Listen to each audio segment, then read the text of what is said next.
Hello everyone, कैसे हो आप? नमस्ते इंडिया। नमस्ते इंडिया। हेलो एवरीवन, कैसे हो आप सभी? आई होप सभी लोग अच्छे होंगे और अपना बहुत अच्छा वाला ध्यान रख रहे होंगे। तो भाई आज हम लोग घर पे हैं दोनों, मम्मा बेटू। मेरी क्यूटी सोनी की तबीयत ठीक नहीं है। मम्मा क्या बोलती है रेयांश को? क्यूटी सोनी। रेयांश क्या बोलता है मम्मा को? क्यूटी मामा। तो हम दोनों एक दूसरे को ऐसे बोलते हैं भाई। मैं इसको क्यूटी सोनी बोलती हूँ, मैं तो और बहुत सारे नाम लेती हूँ इसके, और ये मुझे क्यूटी मम्मा बोलता है। इस शैतान बच्चा क्यूटी मम्मा बोलता है, लेकिन आज इस शैतान बच्चे की तबीयत ठीक नहीं है। क्या हुआ है आपको? बताओ एक बार, क्या हुआ है आपको? I have allergies. I don't know since when. अच्छा, कल क्या हुआ था? I had eye pain. कल Today आप I had ear pain urgent care क्यों गए थे आप? because I had eye pain. Okay, फिर क्या बोला डॉक्टर ने? That there was no rips or tears in my eye okay, और आज फिर से आप अर्जेंट केयर गए हो? because I had my ear was hurting. Okay, तो भाई हम लोग बैक टू बैक रेयांश को अर्जेंट केयर लेके जा रहे हैं कल से। कल क्या हुआ था? तो गंदी बात, फेशिश तो नहीं बनाते बुरी बात। तो कल इवनिंग में रेयांश अपना होमवर्क कर रहा था, और होमवर्क करते करते उसको सडनली आँख में ऐसे लगा जैसे बहुत पेन हो रहा है, जैसे आँख में कुछ चला गया है एकदम से शार्प, इसको बहुत ऐसे लगा। तो पहले हमने सोचा इसकी आँख में शायद कुछ गिर गया होगा, क्योंकि ये होमवर्क कर रहा था, तो हमने सोचा पेंसिल टूट गई होगी, पेंसिल टूट के गिर गया होगा, या फिर कुछ गिर गया होगा, या कोई बग जैसे कई बार आ जाता है। वैसे तो विंडोज़ बंद रखते हैं हम अभी, लेकिन फिर भी हम भाई सोचते ही हैं ना पेरेंट्स की, भाई ये हो गया होगा, वो हो गया होगा, तो ऐसे। तो बहुत देर तक हमने इसको फेस वॉश किया, आई वॉश किया ऐसे ठंडे पानी से, लेकिन इसको फिर भी रिलैक्स फील नहीं हो रहा था, तो हमें इसको अर्जेंट केयर लेके जाना पड़ा। तो उन्होंने चेक किया वहाँ पे, तो इसको आई ड्रॉप हमने डाला घर पे लाके, फिर ओवर द काउंटर जो उन्होंने बोला था, और उन्होंने वही बताया कि शायद एलर्जी है इसको। अर्जेंट केयर में ज़्यादा कुछ वो लोग करते नहीं हैं टेस्ट वगैरह, बस ऐसे देखते हैं कि ज़्यादा कुछ सीरियस तो नहीं है। तो आज मॉर्निंग में ये वापस स्कूल था, फ्राइडे का दिन है, तो हम सभी को जाना था। तो मॉर्निंग में मैंने जैसे इसको उठाया तो उठते ही रोने लग गया, है ना? उठते ही रोना स्टार्ट, मेरे कान में दर्द है, मेरे कान में दर्द है, और बहुत तेज़ तेज़। और ये शोनी क्यूटी ऐसा बच्चा है ना, इसको स्कूल तो जाना ही जाना है, इसको घर पे नहीं रुकना। इसको अपनी स्पोर्ट्स क्लासेस भी जाना होता है, स्कूल भी जाना होता है। स्कूल जाने के नाम पे ये कभी नहीं रोता कि मुझे स्कूल नहीं जाना है। इसने छोटे बच्चे ने कभी बहाने नहीं लगाए, है ना बेटू? कभी ये एक्सक्यूज़ नहीं देता जैसे बहुत सारे बच्चे करते हैं ना कि स्कूल नहीं जाना है, तो ये कभी भी ऐसे नहीं करता है। लेकिन इस तरह से रोने लग गया मॉर्निंग में फिर से, तो हम लोग फिर से डर गए कि ऐसे लेट लेट के रो रहा है, लेट लेट के रो रहा है ना। कुछ हमने बोला इसको ब्रश करा के कि ब्रश कर लो, कुछ खा लो, थोड़ा सा रिलैक्स फील होएगा, फिर देखते हैं। तो नहीं, एकदम से बहुत परेशान, तो वापस से इसको अर्जेंट केयर लेके जाना पड़ा हमें। तो डॉक्टर ने वही बताया है कि एलर्जी है इसको। तो यहाँ पर यूएसए में अभी एलर्जी का सीज़न है, पोलन एलर्जी का सीज़न है।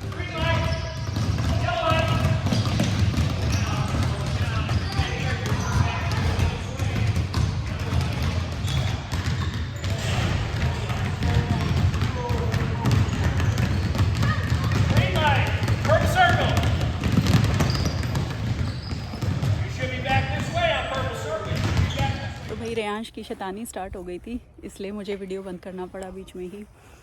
तो आज हमने सोचा था ना इसको स्कूल भी नहीं भेजेंगे और इसको कोई क्लास भी नहीं लेकर जाएंगे, तो इसको रेस्ट करने देंगे घर पे। लेकिन सॉकर तो नहीं होता है इनका अभी, इस वीक इनका सॉकर नहीं है, क्योंकि यहाँ पर जो कम्पेटिटिव टीम होती है ना सॉकर की, उसके लिए ट्राई आउट चल रहे हैं। जो बच्चे रिक्रिएशनल खेलते हैं, रिक्रिएशनल टीम में खेलते हैं सॉकर, उन्हीं बच्चों में से सेलेक्ट होते हैं कम्पेटिटिव के लिए, जो भी इंटरेस्टेड होते हैं। और जो बच्चे एडवांस चल रहे होते हैं, वही बच्चे, उन्हीं का असेसमेंट होता है, और फिर उसमें से टीम सेलेक्ट होती है। तो ये वाला जो वीक था, ये ट्राई आउट का, सॉकर के कम्पेटिटिव के लिए ट्राई आउट का वीक था, तो इनकी क्लासेस नहीं थी इस वीक। तो सॉकर की तो वैसे ही नहीं थी, लेकिन ये इसको नया नया शौक़ चढ़ा है अभी कि इसको बास्केटबॉल करना है, इसको पियानो सीखना है। तो ये सारे शौक़ इसने अभी इसके डेवलप हुए हैं कि भाई मुझे ये करना है। तो रिसेंटली इसको बास्केटबॉल में हमने रजिस्टर करवाया है। तो फ्राइडे को इसकी बास्केटबॉल की क्लास होती है। तो हमने सोचा तबीयत ठीक नहीं है बच्चे की तो नहीं भेजेंगे इसको, स्कूल भी नहीं भेजा था। मैं आज घर पे रुकी थी, मैंने छुट्टी करी इसके साथ रुकने के लिए और सोचा इसको नहीं भेजेंगे। तो 6:30 पे इसकी क्लास थी बास्केटबॉल की और हमने सोचा अच्छा सा फैमिली टाइम स्पेंड करेंगे कि इसको अच्छा लगे, थोड़ा सा अच्छा फील होए। तो हम लोग फैमिली मूवी कुछ प्लान कर रहे थे, तो हम लोगों ने बस स्टार्ट ही किया था।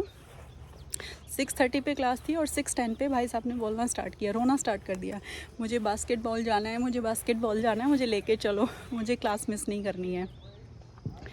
तो भाई जल्दी जल्दी इसको रेडी किया, जर्सी पहनाई बास्केटबॉल वाली इसकी और जल्दी से लेकर आए हैं। तो घर के पास ही मिडिल स्कूल है, वहाँ पर ही बास्केटबॉल कोर्ट है, तो वहीं पर क्लास होती है। तो बस अभी लेकर आए हैं, अभी अंदर क्लास कर रहा है वो, और मेरे हस्बैंड और बेटी वो लोग थोड़ा सा प्रैक्टिस कर रहे हैं सॉकर की। तो मैं ये बता रही थी कि यहाँ पर ये वाला जो टाइम होता है ना, फॉल वाला और स्प्रिंग वाला, इस टाइम पर यहाँ पर पॉलन एलर्जी होती है। तो यहाँ पर क्योंकि जंगल वाला एरिया ज़्यादा होता है, पेड़ पौधे बहुत ज़्यादा होते हैं यूएसए में, तो बहुत सारे पेड़ पौधों से पॉलन रिलीज़ होता है और उससे लोगों को एलर्जी होती है और अलग अलग तरह की एलर्जी होती है। वैसे तो जो यूजुअली जो सिम्टम्स होते हैं ना एलर्जी के, पॉलन एलर्जी के, वो खांसी जुकाम वाले ही होते हैं, जैसे सोर थ्रोट होता है, गला ख़राब हो जाता है, रनी नोज़ होती है, आंखें लाल हो जाती हैं, आँखों में जलन सी होती है, किसी किसी को फीवर भी हो जाता है। तो कुछ इस तरह के ही सिम्टम्स होते हैं, लेकिन हर बॉडी अलग तरह से फंक्शन करती है, स्पेशली बच्चों की, क्योंकि बच्चों का जो इम्यूनिटी सिस्टम होता है ना, वो उतना ज़्यादा स्ट्रॉन्ग नहीं होता। तो इस बार पता नहीं इसको क्या हुआ, वैसे कई दिन से तबीयत डाउन थी इसकी, थोड़ा सा रनी नोज़, खांसी, वो उस तरह से था इसको, बहुत ज़्यादा नहीं पर थोड़ा माइल्ड सा था। तो जैसे मॉर्निंग में उठ रहा था 2-3 दिन से, तो आंखें रेड लगती थी, लेकिन वो अपने आप में थोड़ी देर में ठीक हो जाती थी। स्कूल जाने से पहले ही वो ठीक हो जाती थी, जैसे ब्रश वगैरह करता था, ब्रेकफास्ट करता था, तो इतनी देर में ठीक हो जाती थी वो। तो हम लोगों ने सोचा ऐसे ही सो के उठता है इसलिए ऐसे हो जाता है। तो बस अभी 2-3 दिन से ऐसा था, लेकिन कल फिर इसको इवनिंग में इस तरह से आँख में इस तरह से पेन हुआ, फिर अर्जेंट केयर हम इसको लेके जाना पड़ा। तो अर्जेंट केयर में ज़्यादा कुछ करते नहीं हैं यहाँ पे लोग, बस देखते हैं कि बहुत सीरियस तो नहीं है कुछ कंडीशन, और फिर ओवर द काउंटर मेडिसिन इस तरह से लिखते हैं।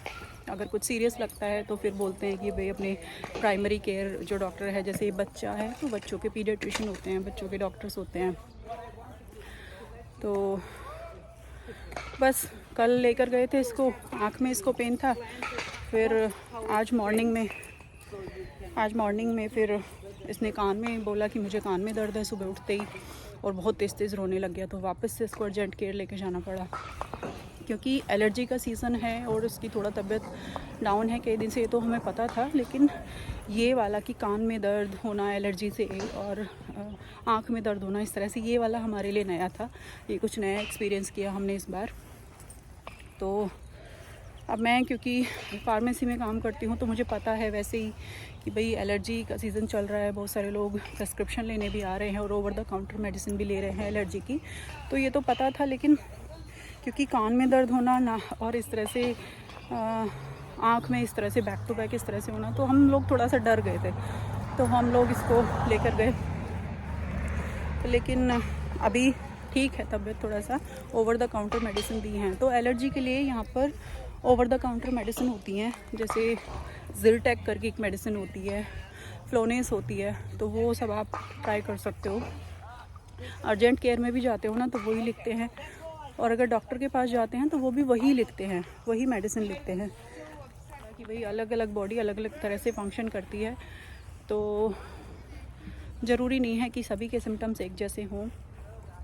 और मैंने बहुत सारे लोगों से सुना है यहाँ पे, और अभी मैं पिछले 3 साल से फार्मेसी में जॉब भी कर रही हूँ, तो इसलिए भी मुझे मालूम है। तो भाई कई बार ऐसा होता है कि जब आप किसी दूसरे कंट्री से आते हो ना यहाँ पे, जैसे हम लोग इंडिया से हैं, तो बहुत सालों तक कोई भी एलर्जी अफेक्ट नहीं करती, बहुत सीरियस लेवल पर नहीं करती, क्योंकि इम्यूनिटी सिस्टम रहता है पहले से लोगों का, और बहुत सारे लोगों का स्ट्रॉन्ग रहता है इम्यूनिटी सिस्टम। और जैसे हम लोग इंडिया से हैं, तो इंडिया में लोगों को बहुत ज़्यादा एलर्जी और ऐसा होता नहीं है कुछ। पर फिर कई बार ऐसा होता है कि 5 साल में, 10 साल में या फिर 15 साल में एक जो फेस होता है, तो बहुत टाइम के बाद एलर्जी के सिम्टम्स दिखते हैं लोगों में।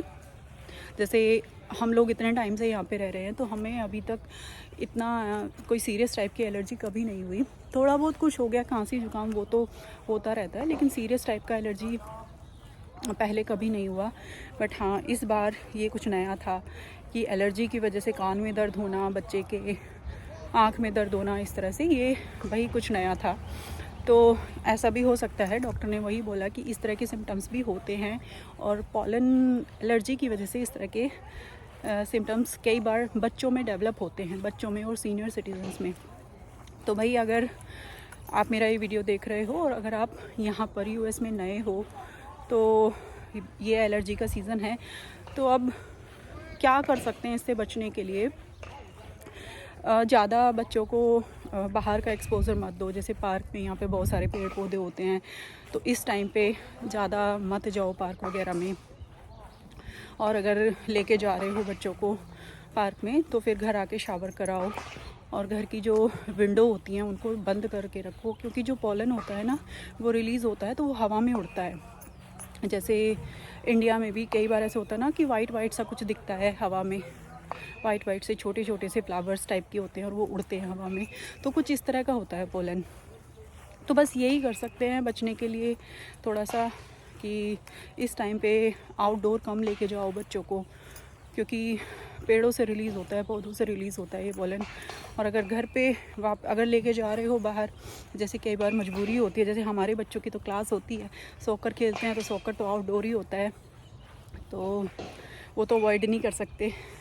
तो बस घर आके शावर वगैरह कराओ बच्चों को, गर्म पानी से शावर कराओ अच्छे से, घर में सफाई रखो, डस्ट वगैरह जैसे क्लीन करो रेगुलर बेसिस पे अच्छे से। और खांसी जुकाम अगर थोड़ा सा भी लगता है, तो ओवर द काउंटर मेडिसिन आती है यहाँ पे। बहुत सारे लोग बोलते हैं कि यूएस में ओवर द काउंटर मेडिसिन नहीं मिलती, ऐसा नहीं है। जो बेसिक मेडिसिन होती हैं ना खांसी जुकाम वाली, खांसी जुकाम, सर दर्द, पेट दर्द, कान में दर्द, तो ये basic medicine over the counter मिलती हैं। और अगर छोटे बच्चों के लिए बहुत जल्दी से अपॉइंटमेंट तो नहीं मिलता है, लेकिन छोटे बच्चों के लिए जो भी पीडियाट्रिशियन है बच्चों का, वहाँ पर आप कॉल कर सकते हो और कॉल करके बता सकते हो कि क्या सिम्टम्स हैं। तो वो भले ही अपॉइंटमेंट ना दें जल्दी से, लेकिन वो मेडिसिन बता देते हैं कि बच्चों को क्या सिम्टम्स हैं और उसके लिए कौन सी मेडिसिन दे सकते हो आप ओवर द काउंटर, या घर पे क्या होम रेमेडी कर सकते हो। तो बस एलर्जी के लिए ये सारी मेडिसिन्स होती हैं यहाँ पे। कॉमन ज़िरटेक करके आती है, वो एडल्ट्स के लिए अलग आती है, ग्रोन अप्स के लिए, और बच्चों के लिए अलग आती है। तो ज़िरटेक आती है, एक फ्लोनेस करके आती है, और आइबुप्रोफेन दे सकते हो आप अगर पेन के लिए।